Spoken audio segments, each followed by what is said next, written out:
the Kawhi Leonard stuff is just so Stuff. interesting. Well, it's not only so. The first thing I said, I read Tyronn Lue's quotes the other day, basically defending Kawhi, saying, it's crazy that people would think that he doesn't want to play or he should be criticized for an injury. And I thought it was kind of a straw man because I was like, wait, who is criticizing Kawhi? I think the man went to Toronto and won a championship. Like, if you don't care about basketball, you're not going to Canada to win a championship.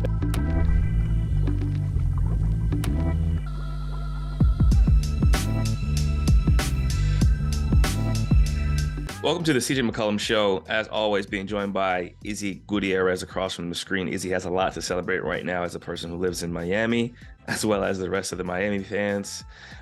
As always, we're currently recording this on a Wednesday. This will be released on a Thursday, so some of the topics we're going to discuss may not be as relevant with some series that could potentially be over by Thursday. Izzy? Jimmy, don't know his middle name, I'm gonna call him Buckets. Butler put on one of the best performances I think I've seen. And that's saying a lot because we've seen some great basketball, especially from players wearing Miami Heat jerseys. And for him to have most of the Miami Heat records in terms of points in a game, in terms of performances, kind of shows you just how good he is when it really matters. You're going to have to help me with a lot of this because I can't explain any of the stuff that he does most of the time. So, Monday was that Monday? Monday was the day of the game. I had just gotten back from Atlanta, very little sleep on that flight, had a lot of work that day, little cranky, little tired, didn't go to the game, even though it was in Miami. I'm watching it in my living room. And, they're down 11-13 after Jimmy. When you come out and score 22 in the first, you're basically saying, hey, guys, follow me. Anything would help, but I got you. And they didn't really give him much, right? They didn't give him much. And so he had to keep doing more. And he kept, he was on the floor for that extra minute because he was obviously exhausted. And watching him all year long, CJ, and every year that he's been here in the regular season, this dude passes up like layups when he's near the rim because he doesn't think he has them. He passes up shots where you're just like, why don't you just pull up and take that? All in the regular season. Never does that in the playoffs anymore. And then when he takes them, he makes them. It's like, how do you go from not thinking that shot is there to every time you have one, you're taking it and making it? Even the shots that you weren't taking all season long, like the deep twos and those, the step backs, which he was taking maybe one or two a game, but not really. And then last part, before I let you try to answer these questions for me, you've got Drew Holiday, who players poll from The Athletic, best defensive player in the league, okay? Yeah. Their opinion. You've got Giannis, who has won the award before, Depoy. You've got Brook Lopez, who finished second for the award this year, all on the floor at the same time.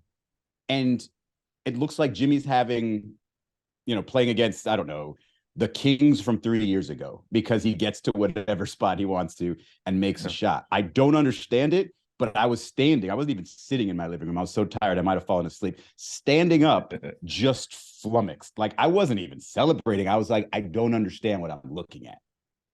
Yeah, I mean, his efficiency, it seems like historically it goes up in the playoffs. His aggressiveness goes up another notch, and his ability to take over games and really leave his imprint is elevated. And I think Spo talked about it. You don't just impact the game the way he does on offense and defense by not knowing basketball. Like, he truly knows the game. He understands how to make impact. You can see the communication. You can see the level of involvement between him and his teammates. There's a couple possessions I want to refer to in the last game where Jimmy is basically orchestrating the offense. He's figuring out what matchups he likes best. Obviously Drew Holiday is the main defender on him. He's trying to figure out who he wants to get and start picking roles for the switch. It's obviously you want your best offensive player to go up against the other team's worst defensive player. So you're kind of trying to find that guy who you feel like you can take more advantage of. And then on the other end, after he scores, I see him tell Bam, I got Brook Lopez, because they kept putting Brook in the pick and roll and short rolling him basically, because the weak side was usually a guard. So he says, I got him, so they can just switch it. They switch the screen. They end up, I think Bam or somebody is on the guard. They switch the screen, so the 5 goes to Lopez.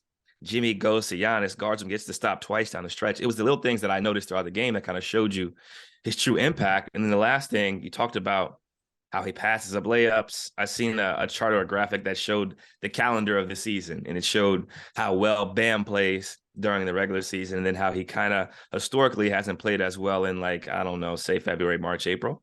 And Yep. it showed how Jimmy has played historically in the beginning of the season, how I'm not going to say he hasn't played well, but he hasn't played to this level, the level of, I'm not going to say enthusiasm, but the urgency for Jimmy historically. And you could say this because you see every game, it's different in the beginning of the season, as it is for most players, but there's a considerable difference in how Jimmy plays the first 35 games of the season compared to the last 35 games of the season. Yeah. And then there's another level that I think he hits once the playoff starts. And I think it's a combination of the amount of minutes he plays, how he's utilized, but also his aggressive nature. He shoots more threes. I think he hit his record for threes in a season this year, in the first quarter of a game the other night.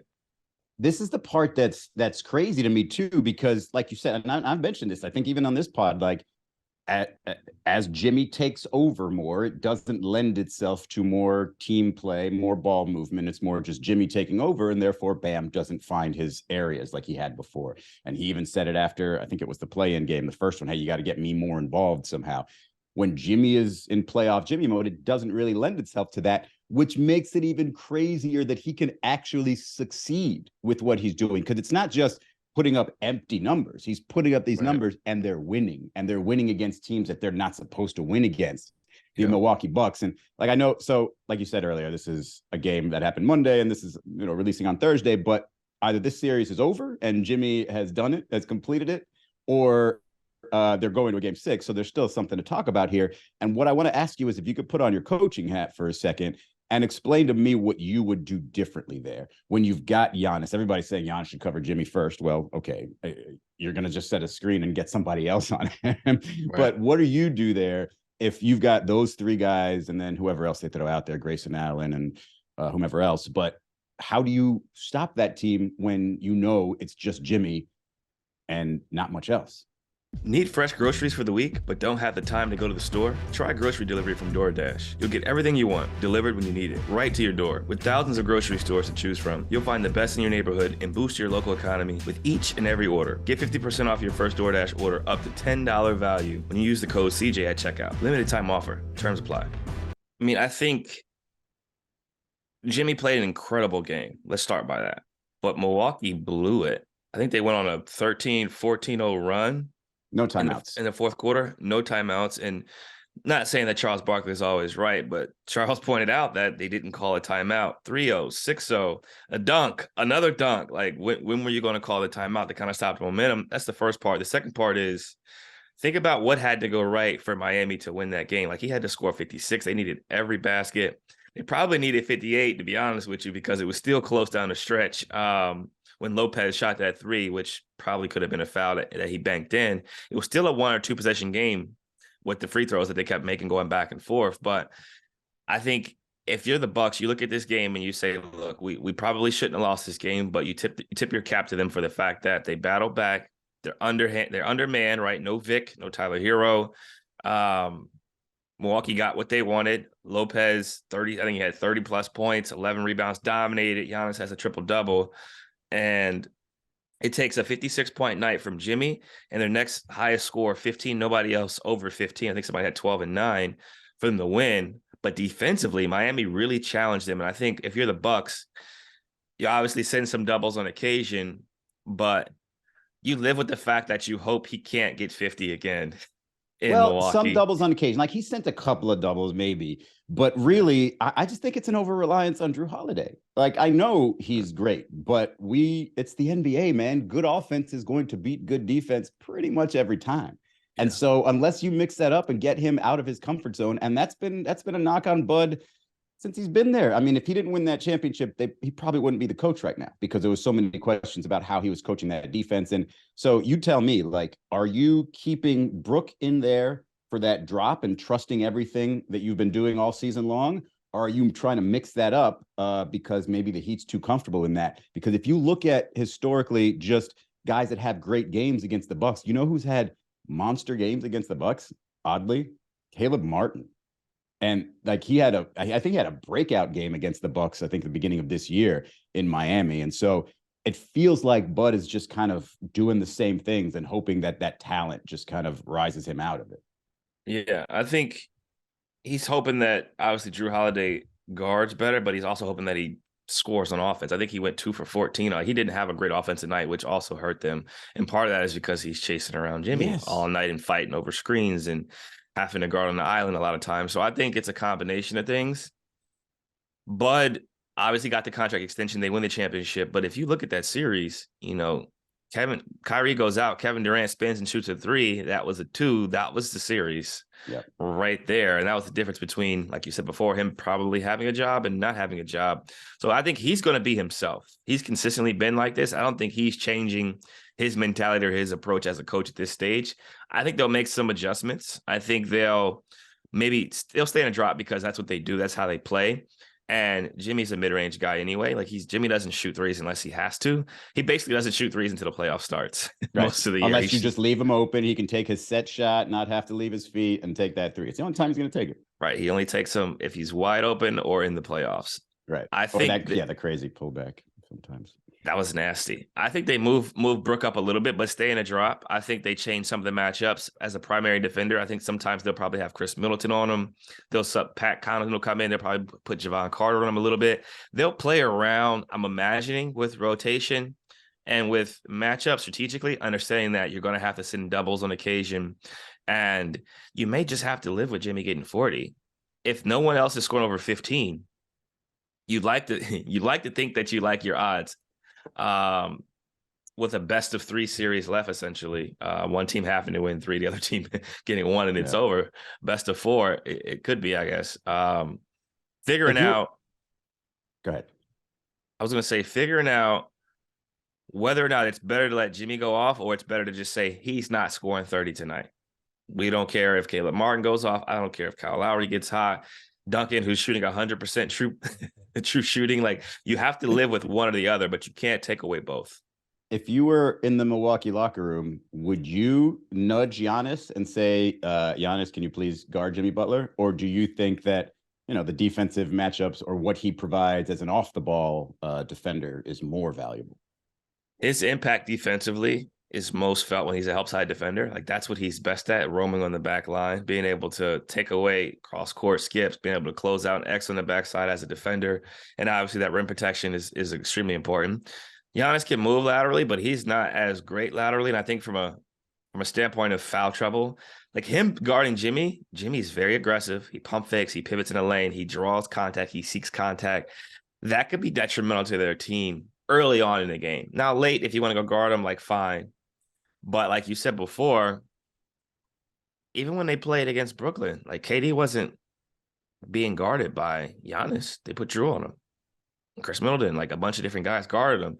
Giannis is on the backside. Like, rarely does he go guard the guard or the forward unless it's a center.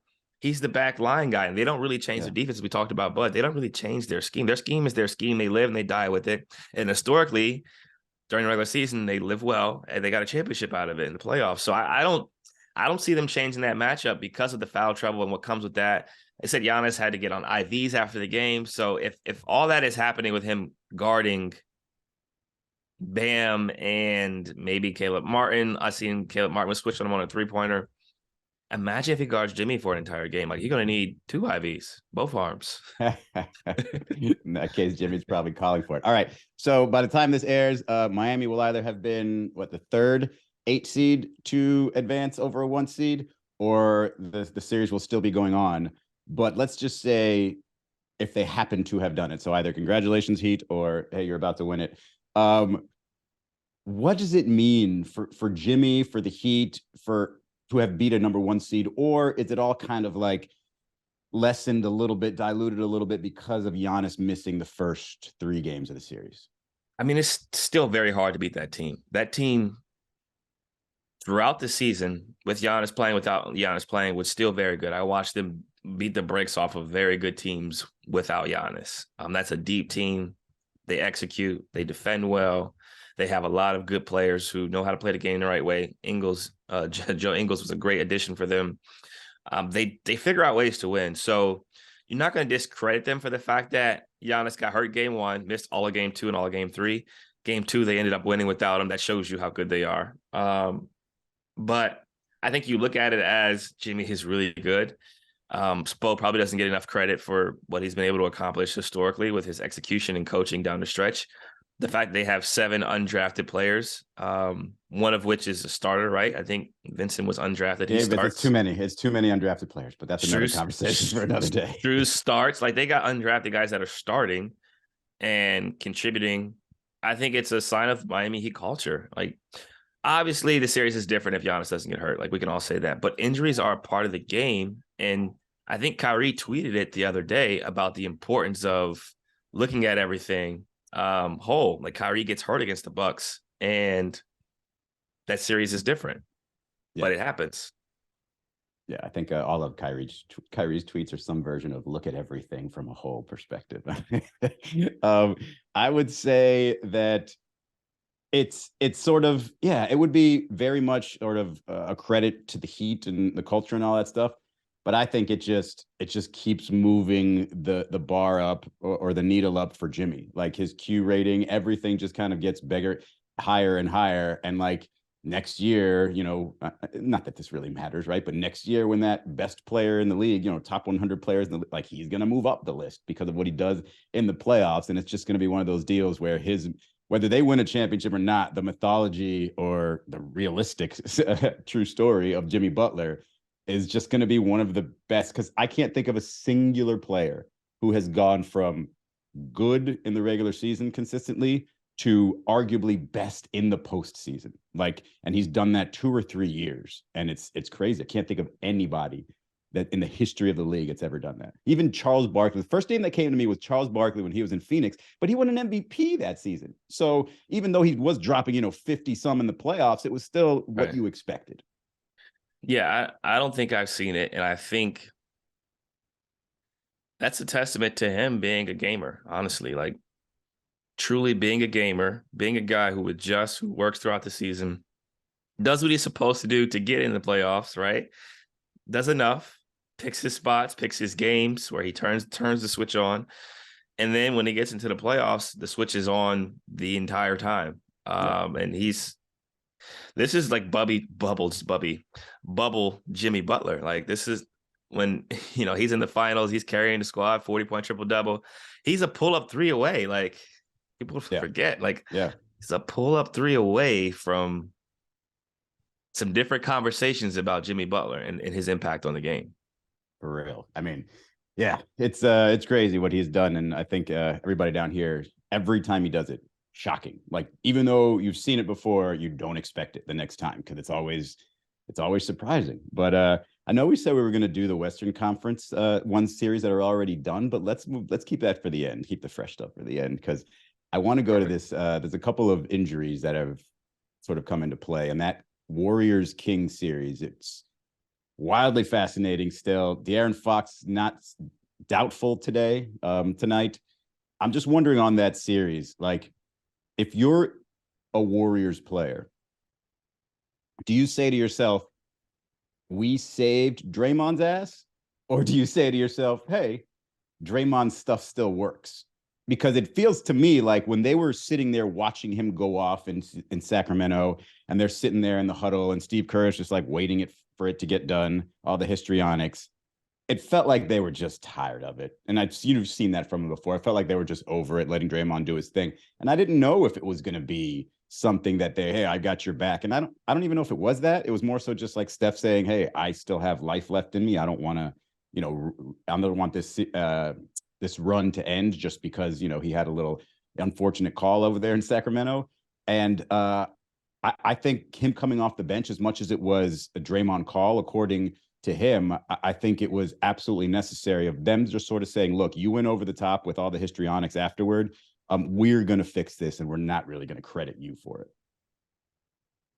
I think it was a combination of things. I definitely think that the antics have affected that team historically. And I think it's gotten to the point where they're all, mid-30s now, like, being honest, 33, 34, 35. And they're like, look, man, like, we know we're in a position where we need you. We want you, but like, stop, like, be competitive.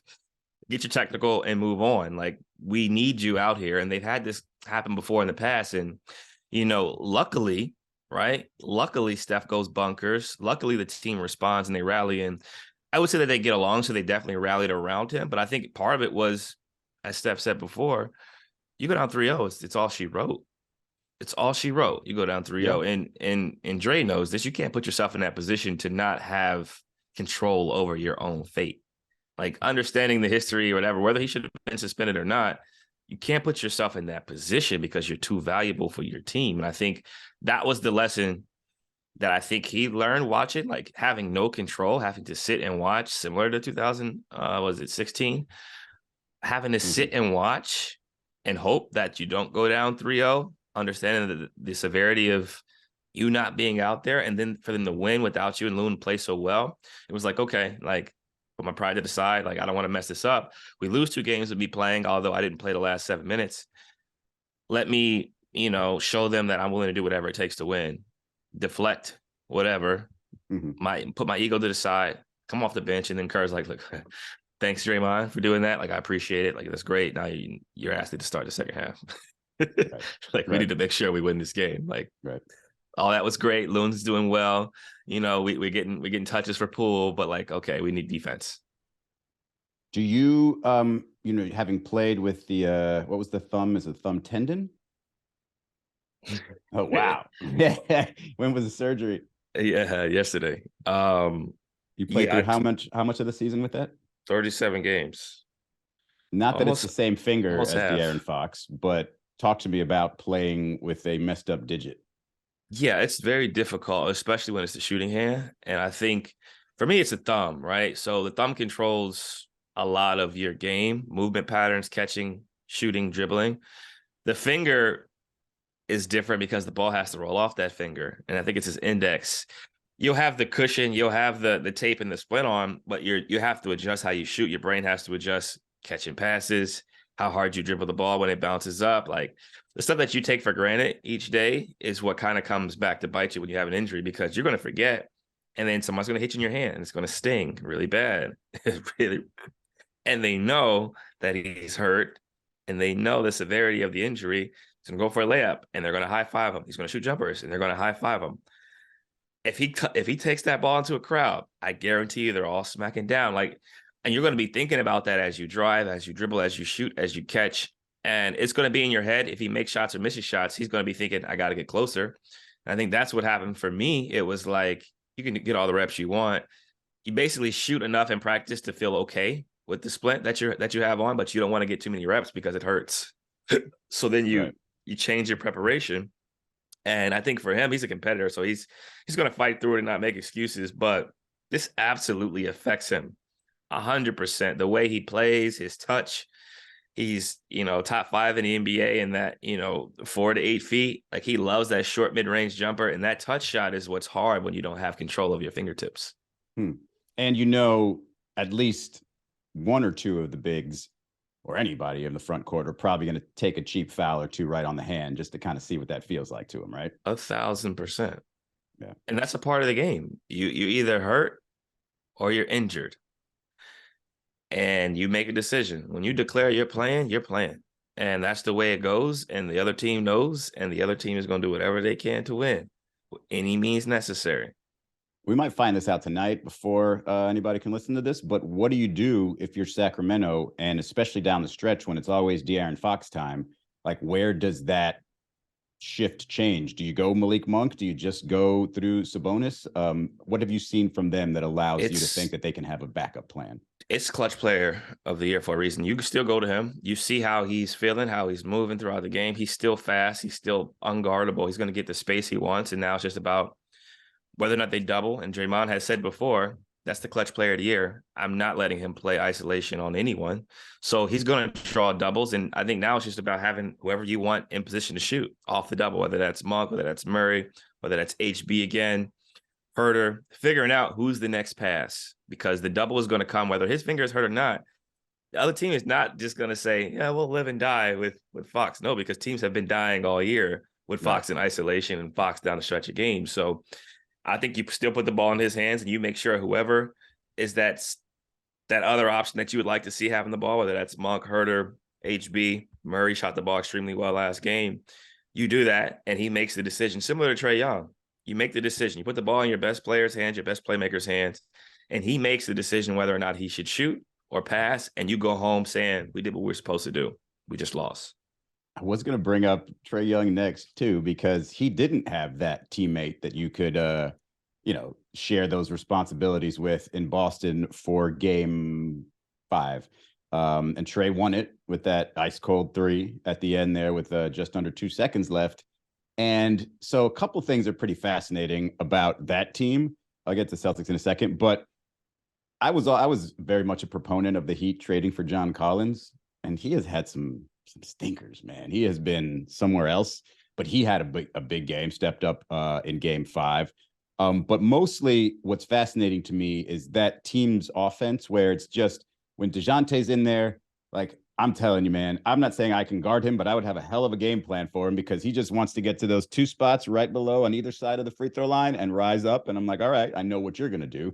And then Trae has been a little bit more assertive, aggressive, not so much with the 3-point line, but getting to spots on the floor and not necessarily taking the shot into that little floater as much and kicking it out. And it feels like they're just trusting in Quinn Snyder, almost like the same way they did in Nate when he was the interim coach and took them to the conference finals.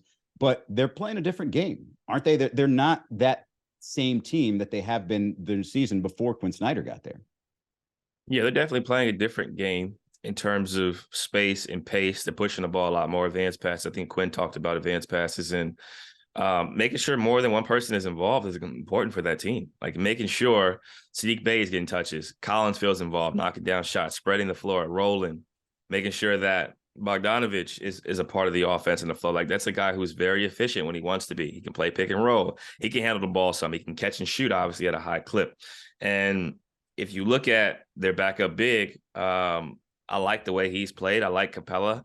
And I think when they all feel more involved in the game, their defense is better, their engagement is better, their ability to execute down the stretch is better. And then in the type of series that they're facing, you keep the game close and you let your stars be stars and hope that their star is going to take you over. And that's what Quinn did down the stretch. He said, go make a play. Try to get to the rim. If you can't, make a pass. If they give you space, raise and shoot. And he shot the ball 33 times. He hit 14 of them, had 38, 13, and got up 13 3-pointers as well. So I think you have to live and die by your best players. And I think that's what it's coming down to in the playoffs. And some teams are living and others are dying.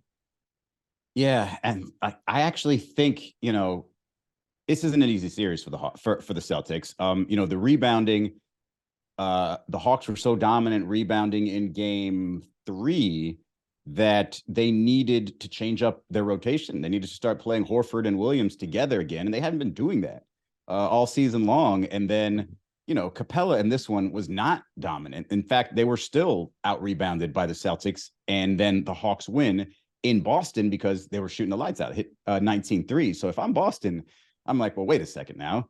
Like, we are the team most motivated to make this finals run because we lost in the finals last year. We went up 2-0. We learned our lessons from game 3 and adjusted them in game 4 and won in that game on the road pretty easily, I would say.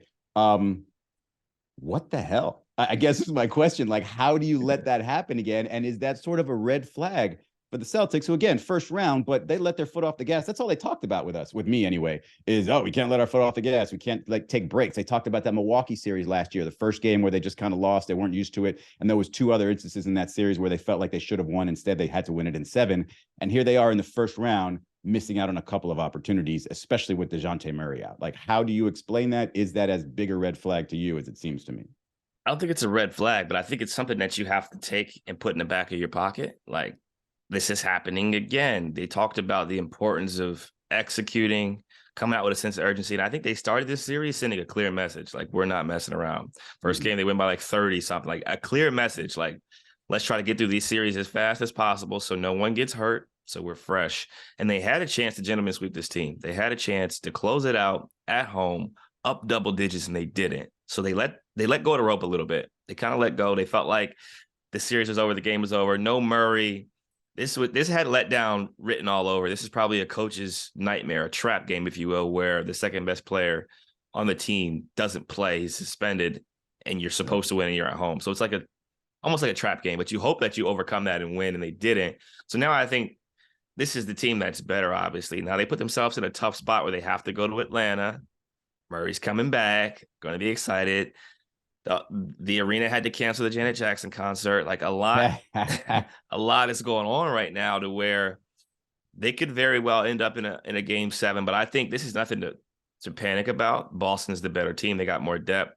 I think their stars are better than Atlanta's stars, bigger at least, to kind of create shots and then create double teams. And I think at the very least, they're getting out of this series. It's just a matter of when.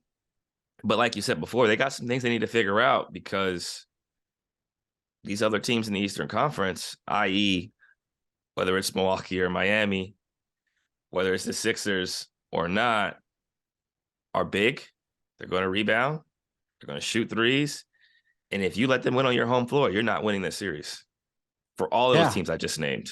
I will say, though, they did Janet Jackson fans a favor because it moved the concert from a Thursday night to a Friday night. And come on, Friday night's so much better night for a concert. Last concert I went to was on a Thursday night. Got home at 4 a.m, ruined my Friday.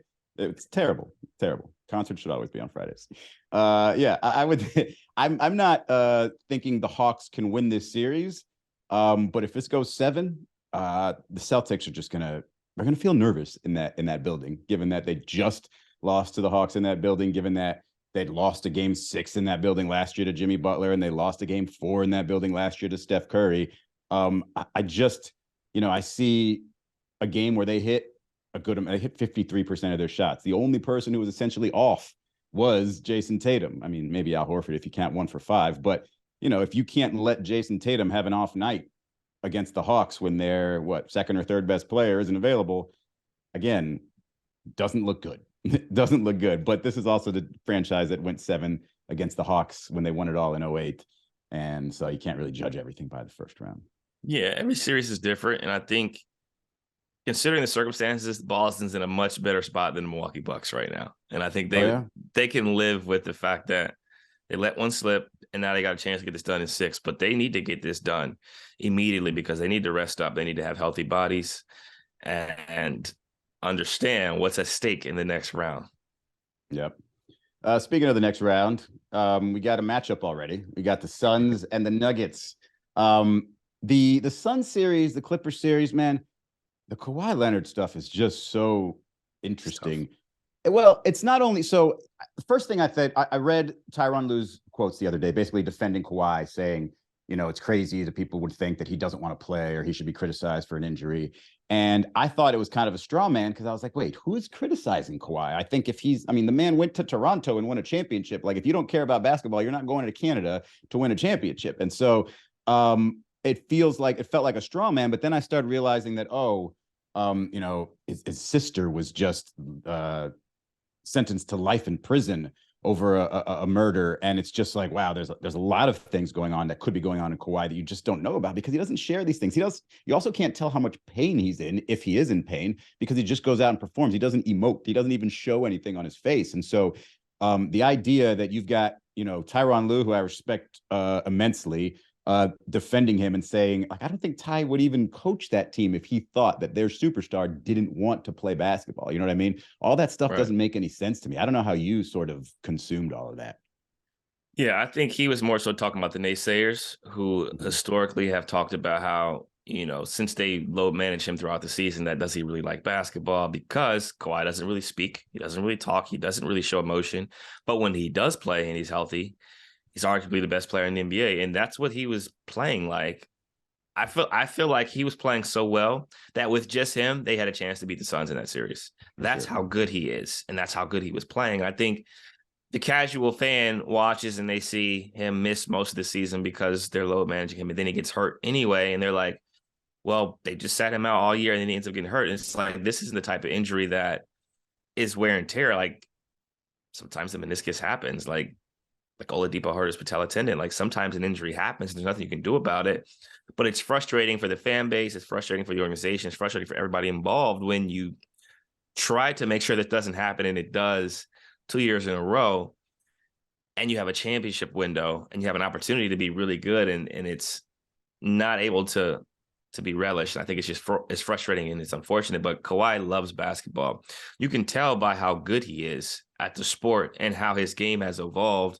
You don't just get better by doing nothing the way he's gotten better from day one at San Antonio to now. Like footwork, the pivoting, the handle, the three-pointer, the catch and shoot, off the dribble. Like he's gotten better at every facet of basketball while battling major injuries, which means there's a real dedication that goes on behind the scenes. Because he doesn't love the spotlight. He's not doing it for adoration. What other reason would he be doing it? Because he effing loves it. He just goes and competes. And you can tell, like, he gets a steal, he steals the ball from KD, goes out and dunks it. His face doesn't change the entire time. The only time you see him smiling is like when he makes a joke. And those pictures they have in the All-Star game of him dunking in the All-Star game versus when he was in the San Antonio jersey, the side-by-sides. Yeah. And he smiles a lot off the court because he's actually completely different than the image he portrays to the public.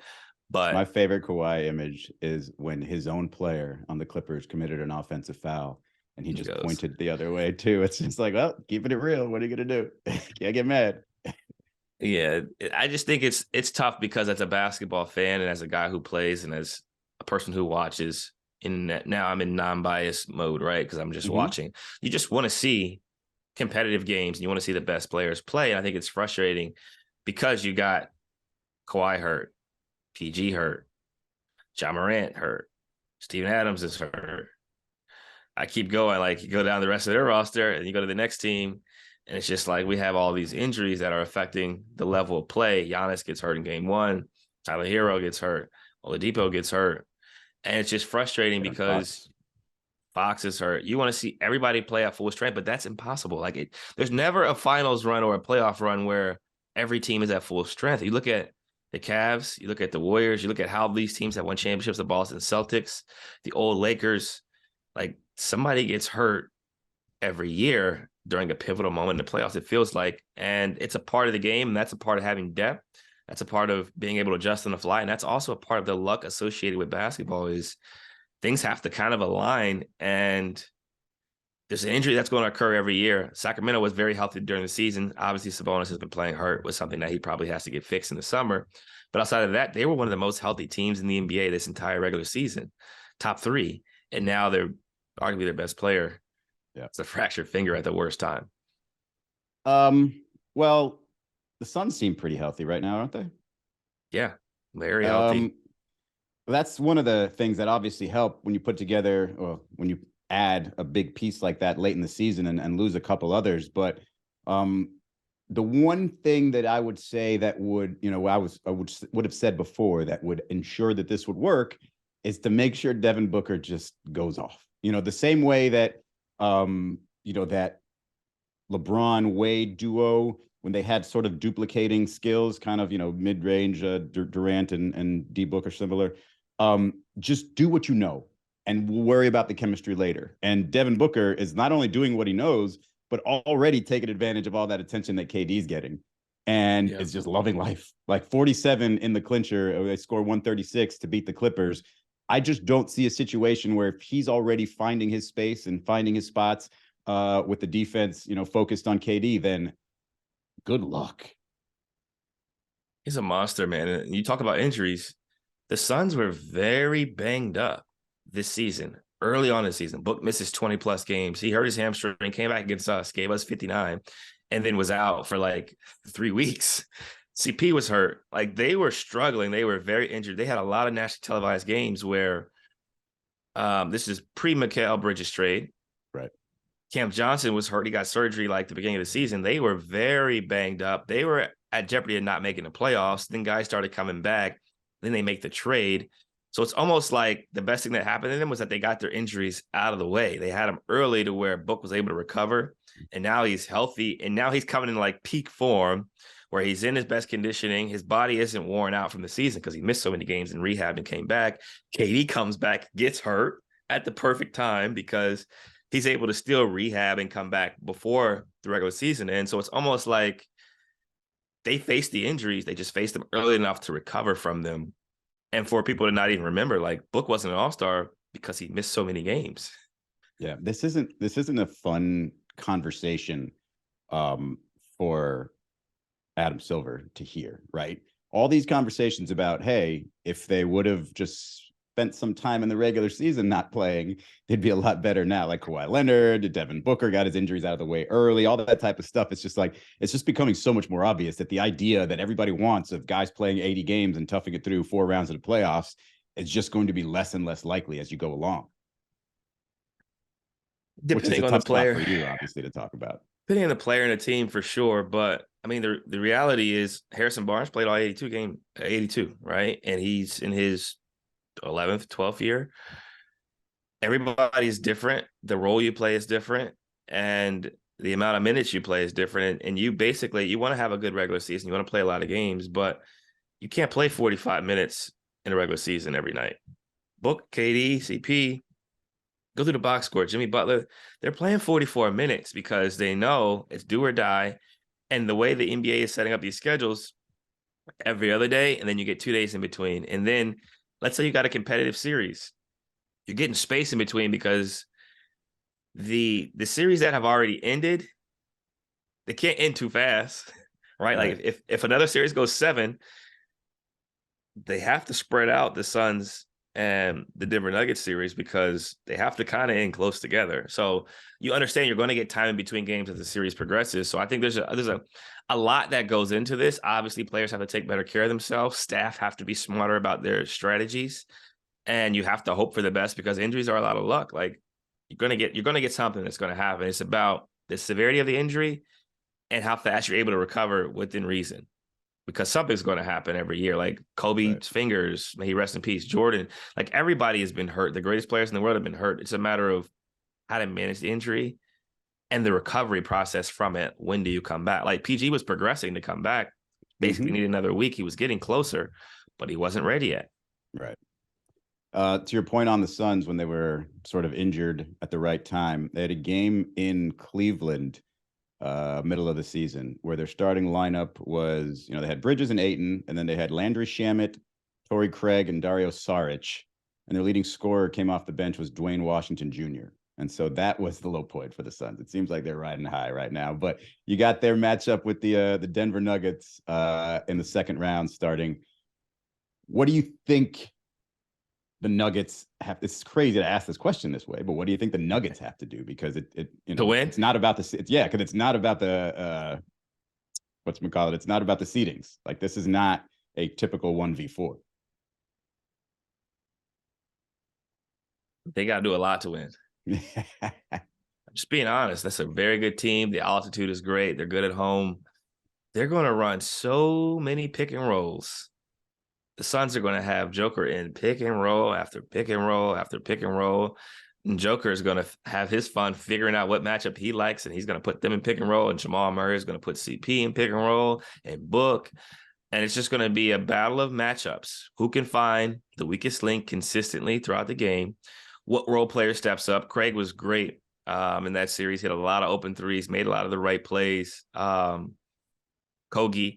Like those guys are going to have to play well. Monty's going to have to figure out rotation wise who he's playing. How much is he playing Damian Lee?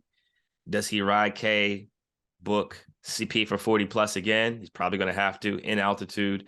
And that's the importance of getting rid of teams fast is the recovery. Like you can have the off days in between series. You can have the recovery day where you just work out for 25 minutes and get treatment because on game day, besides that 2-hour nap, you got shoot around, you got film, and you got 44 high-intensity minutes where you physically are using everything you have and mentally trying to lock in and focus. But I say all this to say that it's going to be very hard for the Suns to lose this series in my eyes because of the chemistry that they're developing, but also how potent they are offensively. Like, this is a series where Book just basically averaged 40. Like, 37. And I look at that Nuggets lineup and Michael Porter Jr. is not exactly a defensive, it's not exactly a great defensive player, just put it that way. Right. Caldwell Pope can hold his own, not as big as KD. He's going to have some problems there. Obviously Jamal Murray, a smaller guy too, and Nikola Jokic, like you said, is going to be running so many pick and rolls. Like I look at the other side and think, who exactly is Jokic going to pick on? Obviously Ayton is one of the better centers in the league. KD still legit, I doesn't want to tell people in the club it's a 7-footer, and I think that he's going to have a little bit more problems unless he sort of opens up with some of that more willing outside shooting, and then play sort of the cat, driving game. But I just don't know if he's going to be able to give you the 43-point triple-double in this series in any given game. And if that's not the case, like, they just won a game, sure, but they shot 40%. And I don't know if the rest of that team is ready to carry him if he can't put up those numbers. I don't think Joker's going to be the issue. Having played against him, he's a monster. He's going to figure out how to get damn near a 30-point triple-double. He's that good. Doesn't matter who you put on him. KD's too light to fight. Ayton is foul prone. And although he is a good defender, he ain't got the answers for Joker. So Joker going to get his, and he going to get his assists. It's a matter of figuring out exactly what they're going to get from Porter, what they're going to get from Christian Braun, what they're going to get from my main man who played with KD out of Miami, who played a little bit of like center for Brooklyn. And then he goes to Denver and he moves over to backup point guard. I think looking at all of those things is going to be extremely important for their team. But I think that the offensive firepower that the Suns have is just so much. And we've been talking a lot about Book and how great Book has been. Bruce Brown. Yeah. Sorry, that's what I was talking about, by the way. Backup point guard now. Played center. He was playing center for Brooklyn. He was. He's a short role guy. But I say all this to say that Book was great. He's an elite player. He's playing like a top 5 player in the league. And they have KD. Like, they still got KD. Like, they still got a guy that can finish the game if they need him to finish the game. They haven't needed him to finish the game yet. Like, that's the tough part. Yeah. Single side tag roller with him in the corner is like, how do you guard it? It's almost too easy. It's unfair, especially when Book's on like this. But should be a fun series. I would say this is going to be one of those where all 17 of the ESPN experts pick the Suns, and that's going to have Denver with a little something to be angry about. And they should be, because they are the number 1 seed. They deserve respect. They deserve the benefit of the doubt, and no one's going to give it to them besides their fans. All right. Well, we were going to talk a little bit about Houston, but we got all offseason or all the rest of the postseason to talk about coaching changes and stuff. So, I think I'm good. I think I need a cigarette. That's a lot of playoff talk.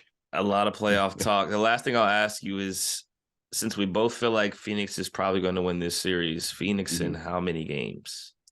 Let's see. I'm going to go Phoenix closing it out in 6. Also, I never smoked a cigarette in my life.